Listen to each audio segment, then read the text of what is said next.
everyone, this is Daughter Darkness, and today we've got the 6th entry in this Kingdom Hearts game retrospective series, and we come to the black sheep of the Kingdom Hearts family, Recoded. This was originally a mobile game that actually started being released before Days did, but I'm not Japanese, and I don't have a Japanese mobile from the late 2000s, so the DS game's the only one I've got to go on, so this is a game retrospective of Recoded, not Coded. Kingdom Hearts Coded did release exclusively for Japanese mobile devices episodically from November 2008 to January 2010, before being remade for the DS in the form of Recoded, that one developed by Hand, who developed Days, in October 2010 in Japan, and then January 2011 in the rest of the world. It was then converted into a cutscene movie for the 2.5 collection on PS3 in 2014. That movie was again re-released as part of the 1.5 plus 2.5 collection on PS4 in 2017.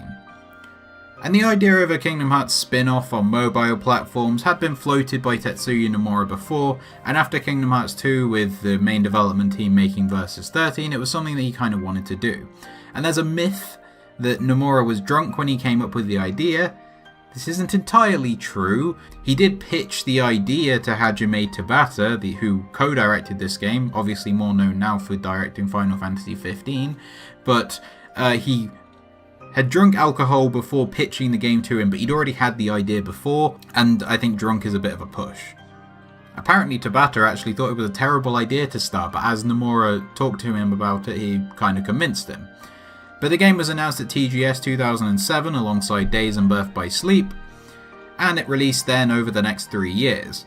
It was supposed to be there, kind of have a variety of different gameplay styles and be the one true Kingdom Hearts spin-off with a completely isolated story that was canon but not related to anything. But this proved not to be the case when cutscenes were added later on in the game that linked it into Days and Birth by Sleep. So with the game now relevant in the series overall, having it on a platform that wasn't particularly accessible even in Japan wasn't really a viable option anymore, so plans were made to remake it. Originally this was going to be done on WiiWare, but eventually Hand, who had developed for 358 Days Over 2 and had apparently impressed them with it somehow, were given the job of remaking it for the DS. This was originally going to be like for like with like 2D graphics and all entirely different gameplay styles, but they decided they wanted to do a 3D remake of the game and use the Command X system from Birth by Sleep. Now, they weren't given very much time to develop this, and eventually the game became a little bit too ambitious for its own good. I mean, it's still fairly basic, but using the command deck and being 3D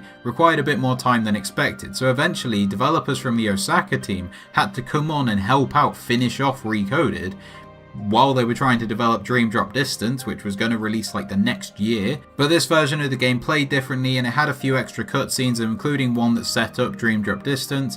And for my part, my history with this game is relatively simple. I didn't know it existed for quite a while. I think I first heard of it sometime in 2014. It was around when I was kind of getting involved in the Kingdom Hearts online community. I'd heard people mention it as being absolutely horrendous, so I bought it out of morbid curiosity more than anything, and was pleasantly surprised to find I actually quite liked it on the first playthrough. With subsequent playthroughs, I actually found I enjoyed it more and more. Yeah, on the whole, it's still kind of basic, but I do quite enjoy it. And I think it's absolutely not the worst Kingdom Hearts game. So my thoughts on Recoded are mostly positive. I'm not going to say it's an amazing game, but especially as I'm kind of against the train of this is the worst thing ever created, most of what I'm going to say is going to sound quite positive. The Command X system from Birth by Sleep returns, and I think this is probably the best use of it. You can chain commands into your combos and everything quite nicely, and it doesn't feel like it completely takes over the entire game. Your standard combos are a lot snappier and a lot more fluid than Birth by Sleep. I mean, they're kind of Days level, so they're not amazing, but they're alright. Plus you're playing as Sora rather than Roxas, so that always helps. But combos are a lot more viable option than they are in the other two. Plus you've got these finishes that you can build up that are quite satisfying to use. Meanwhile, the enemy design, it's not perfect, but it's such that your various options are useful at different times. Fire is useful against ice enemies, and that sort of obvious stuff. The elements of your magic attacks and that sort of stuff is a lot more relevant than in Birthplace Sleep and Dream Drop Distance, which is a tiny thing, but it does add that little level of strategy rather than, hey, I'm fighting Ice Titan, I'm going to use Blizzaga and somehow still take out loads of damage from him. So as far as basic combat, things actually work quite well, and I think Recoded is a fairly solid addition to the series. Where it's a little bit more hit or miss, however, is with these other gameplay styles, which are a relic of the fact it was originally a mobile game. Towards the end of each world, there's this section where it will have a different gameplay style. Traverse Town has a side-scrolling sort of platformer section, which is not terrible. Like, I think it's alright when you're kind of running from something, but when you have to fight a boss at the end of it, that's where it kind of falls apart a bit. Wonderland has an on-rail shooter that I think is actually quite fun. Agrabah, you're against the clock, so that's more just an irritant with normal stuff. In Olympus, it's completely turn-based, and I think that's functional enough when you play the story. It's just if you want to be like me and complete all the extra stuff, you've got to do like 45 odd floors of it, and it gets quite tedious at that point. The system is okay, but it's basic. It's basically command deck in turn-based form. And then Hollow Bastion has a bit where Sora has no Keyblade, so he's got to rely completely on Donald and Goofy, and I actually don't mind that. I think it maybe outstays its welcome a little bit, but on the whole I think it's fine. The worlds are all borrowed from the first game, and that does kind of fall flat a little bit here.